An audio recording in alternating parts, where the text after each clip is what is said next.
Good morning, students. Proceeding towards the next general entries, and the next transactions of the company is provided $54,100 worth of service to its customers. They paid $32,900 and promised to pay the remaining amount. Means company has provided its service to one of its customers, and the total billing amount is $54,100, in which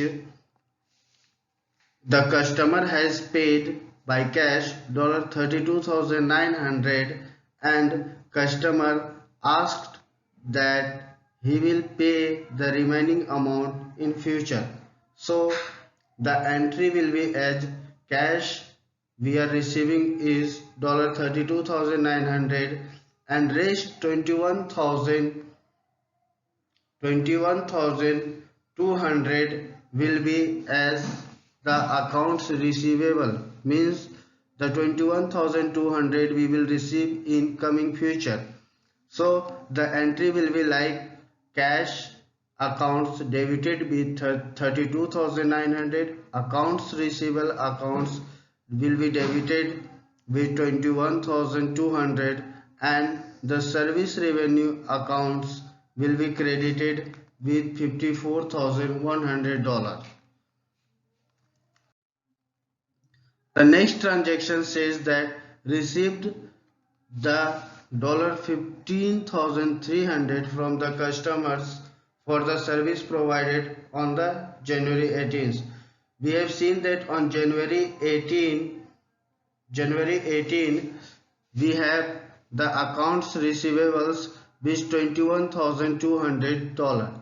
In that $21,200, customer again paid on January 23 $15,300. So same cash accounts will be debited with 15,300, and accounts receivable accounts will be credited with 15,300. Means again 21,200. In 21,200, customer has paid 15,300 as cash. Remaining accounts again will be on credit for the customers.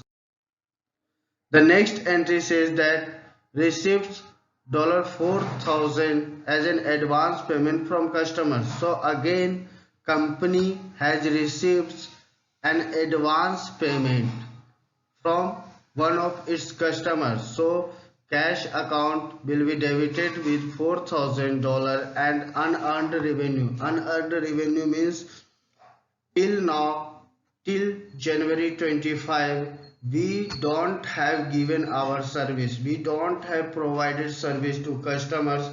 We just received the $4,000 advance. That's why in unearned revenue accounts $4,000 will be credited. Again on January 26, company has purchased office supplies of $5,200 on accounts. On accounts means on credit.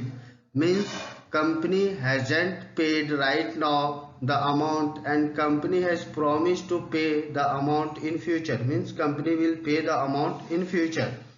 So office supplies accounts will be debited with $55,200, and accounts payable accounts will be credited with $5,200. So these will be the transactions of the general entries. So in next class I will again going to explain some of other transactions of the same companies and learn through it, understand. These all transactions are based on the only 3 golden rules which I have provided in earlier classes. Only 3 golden rules: the rules of personal accounts, the rules of real accounts, and the rules of nominal accounts. Only 3 golden rules are applied on all the transactions of general entries. Thank you.